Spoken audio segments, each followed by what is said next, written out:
Well, I've spent 30 years connecting dots, and what you learn is nothing happens in isolation. To understand the true nature of an individual action, an individual situation, you have to understand what it's connected to, because it's not a pixel, there's a picture there and you just have to find it. And I have this phrase I use: know the outcome and you'll see the journey. If you know where we're being taken, then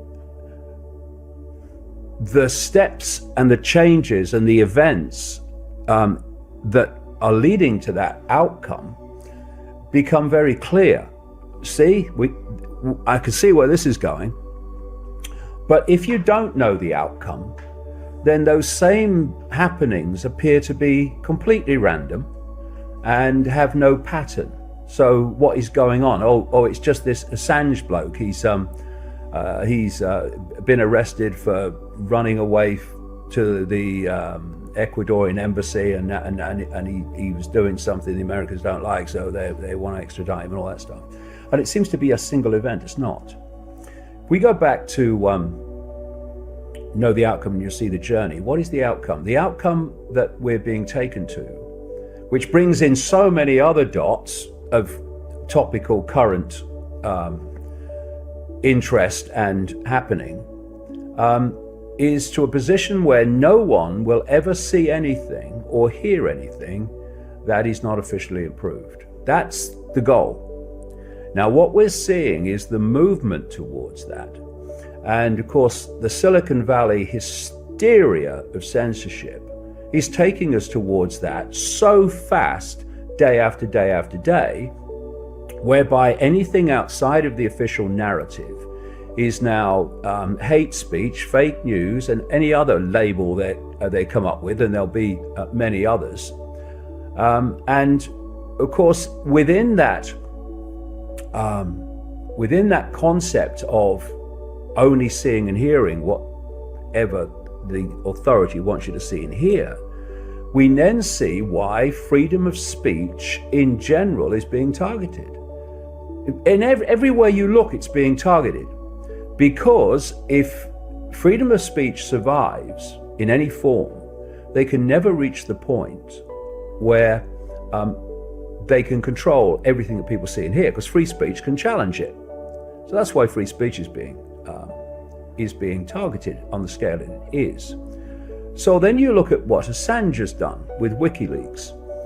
First of all, he has, through that organization, revealed through leaked documents, emails, etc., the truth that some of us have been putting out for a long time is that the American government would give psychopaths a bad name. And we've seen civilians in the Middle East shot for a bit of fun, basically, on camera. We have seen how politicians have said one thing to our face and something very different was going on in the shadows. So if we again go back to this concept of controlling everything that people see and hear, the last thing they want is for someone like WikiLeaks and Assange to reveal what they absolutely don't want people to see and hear, which is what they're really doing. So how do you stop that? Well, you can censor, yes, up to a point, but you've also got to discourage anyone else who would have in mind doing anything like the same. So this is an old trick, an old technique. You target someone, usually an individual, and you make an example of them. You target them in an extreme, over-the-top, psychopathic way, because what you're doing is you're not just targeting Assange. You're saying to anyone else that might think of doing the same, this is what happens when you take us on.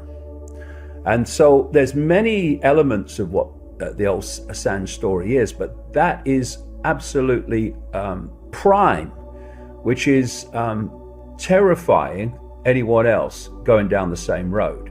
And we see this same principle with freedom of speech. What you do, you don't just censor, you target people talking in ways that the system doesn't want people to hear or accept, with endless abuse, so that people then start to come into the most insidious, the most fundamental of censorship, which is self-censorship. Instead of someone saying something and there be some kind of debate about it, it's just never said. And what does that mean? Increasingly, as more and more people say, well, I better not say that because what are the consequences, which is what people are doing now, you're step by step getting closer to a point where people only see and hear what the authorities want us to see and hear. As long as people keep thinking consequences, what are the consequences for me of doing this or saying this? And people think, oh, the consequences, they're too much for me, I don't want that. We're walking down the road to complete silence of anything outside the official narrative. And that's very dangerous, and we must not bow to that. And the thing about it too is crucial to destroying freedom of speech and allowing things like that to happen is to have a media that's not only owned by the cabal that's ultimately behind all this, because you control information, you control perception, you control perception, you control behavior, you control behavior, you control human society. It all comes from information. That's the start of that sequence. So this is why they want to control information everywhere, totally. But it's not just that the media is overwhelmingly owned by these people.